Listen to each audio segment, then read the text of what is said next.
Iran ने सोमवार देर रात कतर में अमेरिकी सैन्य अड्डे अल उदीद पर मिसाइल हमला किया। अमेरिका की ओर से ईरान के परमाणु केंद्रों पर बमबारी के जवाब में यह कार्रवाई की गई है। ईरान ने सरकारी टेलीविजन पर इस हमले की घोषणा की। टेलीविजन पर इसे अमेरिका की आक्रामकता के खिलाफ एक शक्तिशाली और कामयाब जवाब बताया गया। यह हमला उस समय किया गया है जब कतर ने अपना हवाई क्षेत्र बंद किया है।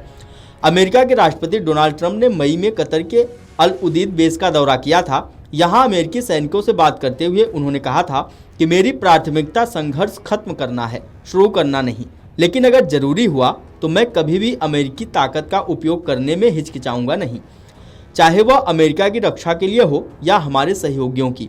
कतर हमारे एक बड़े सहयोगी में से एक है। राष्ट्रपति ट्रंप ने कहा था कि जब हम पर खतरा होता है तो अमेरिका की सेना बेझिझक अपने दुश्मनों का जवाब देगी। हमारे पास अपार ताकत और तबाह करने वाली शक्ति है। उधर इराकी मीडिया ने सोमवार रात जानकारी दी है कि ईरान ने इराक में अमेरिकी ठिकाने एन अल असद पर 6 मिसाइलें दागी, जबकि कतर की राजधानी दोहा में भी धमाके सुनाई दिए।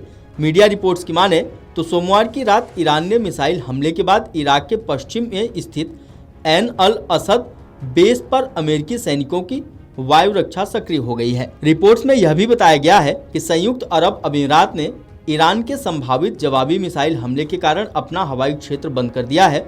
ईरान के IRIB ने इस जवाबी हमले को विक्ट्री मैसेज यानी जीत का संदेश नाम दिया है।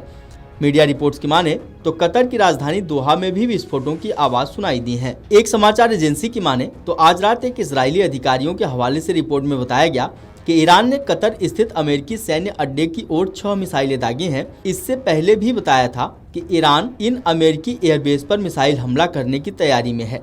इसकी पुष्टि भी मीडिया रिपोर्ट्स में पहले ही कर दी गई थी। इस बीच कतर ने जानकारी दी है कि ईरान के अल उदीद बेस पर हमले में कोई हताहत नहीं हुआ है। कतर के विदेश मंत्रालय के प्रवक्ता माजेद अल अंसारी ने एक संक्षिप्त बयान में कहा कि ऊर्जा संपन्न देश ईरानी रिवोल्यूशनरी गार्ड्स की ओर से अल उदीद बेस को निशाना बनाए गए हमले की निंदा करता है। बयान में यह भी कहा गया कि हम यह आश्वस्त करते हैं कि कतर की वायु रक्षा प्रणाली ने हमले को सफलतापूर्वक विफल कर दिया है और ईरानी मिसाइलों को बीच में ही रोक दिया है। कतर ने यह भी कहा कि वह गंभीर बातचीत और वार्ता की मेज पर लौटने के लिए कूटनीतिक प्रयासों को आगे बढ़ाएगा।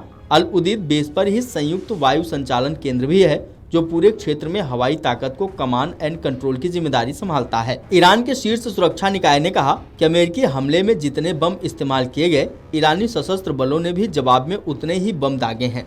बयान में यह भी स्पष्ट किया गया कि कतर में जो अमेरिकी सैन्य ठिकाने को निशाना बनाया गया है वह आम नागरिक ढांचे से काफी दूर था। साथ ही आश्वासन दिया कि इस कार्रवाई से उसके मित्र और भाईचारे वाले पड़ोसी देश कतर को कोई खतरा नहीं है। वीडियो डेस्क अमरउजाला.com। अगर आप ये वीडियो YouTube पर देख रहे हैं तो हमारे चैनल को सब्सक्राइब कर बेल आइकन दबाएं और Facebook पर देख रहे हैं तो हमारे पेज को लाइक करें।